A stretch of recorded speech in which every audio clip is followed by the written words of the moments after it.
Fighter jet के मंसूबे पाल रहे यूक्रेन को बड़ा झटका। ब्रेक करें इस वक्त की बड़ी खबर। पश्चिमी देश यूक्रेन को नहीं देने जा रहे हैं fighter jet. With the visuals Rahul. America और ब्रिटेन के अधिकारियों ने किया खुलासा।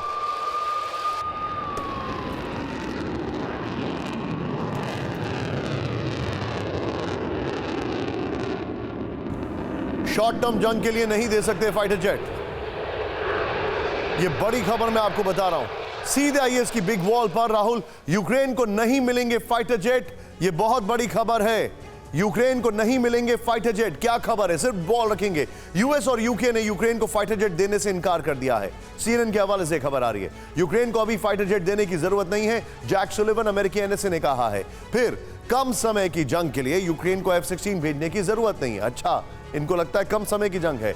ब्रिटेन के रक्षा मंत्री ने कहा शॉर्ट टर्म जंग के लिए टाइफून फाइटर जेट भी नहीं भेजेंगे, ये उन्होंने कहा है। फिर पश्चिमी देश अभी बड़े पैमाने पर यूक्रेन में ट्रूप्स भेजने की तैयारी। फ्रीडम ऐप से सीखकर क्या आप मोमबत्ती बनाते हैं? अगर ऐसा है तो आप अपनी मोमबत्तियों को 1 करोड़ फ्रीडम ऐप के जो ग्राहक हैं उन्हें बिना किसी खर्चे के आप उसे बेच सकते हैं। को तैयार नहीं है, ये इंफॉर्मेशन आ रही है। यूएस और यूके ने यूक्रेन को फाइटर जेट देने से मना कर दिया। अगली खबर देखिए, इसके बाद दोनों ब्रेकिंग, दोनों शॉट्स।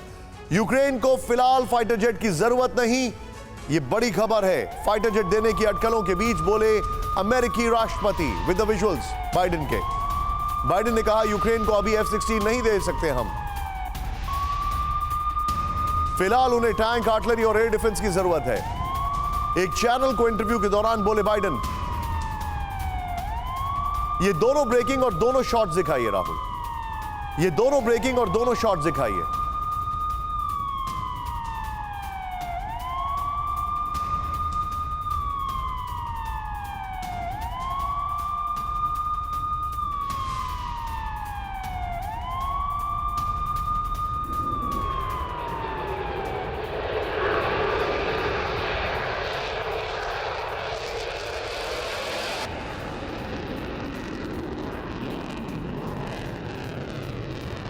मैं सीधे चलूंगा, सुरभि मेरे साथ है। सुरभि, क्विकली मुझे एक चीज समझाइए।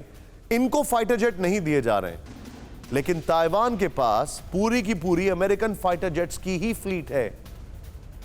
यह एक बहुत स्टार्क कॉन्ट्रास्ट है, क्योंकि जब हम यूक्रेन और ताइवान को कंपेयर करते हैं, क्या ताइवान को लगता है कि अमेरिका उनकी और ज्यादा मदद करता रहेगा? अनलाइकली यूक्रेन, क्योंकि ताइवान के साथ उसका एक पैक्ट है without Taiwan being a NATO country. True that Nishant, and इस बात को लेकर चर्चा बार बार इसीलिए की जा रही है कि क्यों ना अब अमेरिका को डिप्लॉय करते हुए कुछ ऐसी क्रूशियल और सेंसिटिव प्लेसेस पर डिप्लॉयमेंट के साथ साथ पोजीशनिंग कर देनी चाहिए, क्योंकि जो बार बार थ्रेट आता जा रहा है और जो अब रिपोर्ट आज सामने आई है जिसमें ओवरऑल 24 सिनेरियोस को देखते हुए एनालिसिस किया गया है कि जंग के इस कॉन्फ्लिक्ट जोन में अगर हालात बिगड़ते हैं तो जरूरत क्या होगी ताइवान की जरूरत होगी F-35 जेट्स और वॉरशिप्स की। और क्या उस जरूरत को अमेरिका वक्त रहते पूरा कर पाएगा? क्योंकि इस रिपोर्ट में तो एनालिसिस इस लिहाज से भी किया गया है कि अगर new invasion command centre China की तरफ से बनाया जाता है तो उस लिहाज से न्यूक्लियर पावर एयरक्राफ्ट मिसाइल को, कैरियर बैटल को जल्द से जल्द अमेरिका को उसे ध्वस्त करने के लिए भी इस्तेमाल करना होगा। अब ये मैं बात सबसे पहले इसलिए बताई है निशान, क्योंकि आप समझिए कि इस कंफ्लिक्ट जोन में किए गए एनालिसिस के आधार पर हालात कितने ज्यादा क्रूशियल बताए जा रहे हैं। और वो इंपॉर्टेंट बात जो कल हमने आपको कही थी, जापान इसको लेकर एनालिसिस क्यों कर रहा है? बिकॉज अल्टीमेटली जापान को अपनी जमीन देनी होगी यूएस को एक्सेस के लिए। Good point Surabhi, very well made point. लेकिन मैं आपके पास इसके ऊपर वापस आ रहा हूं। Brilliant analysis, I must say, brilliant analysis.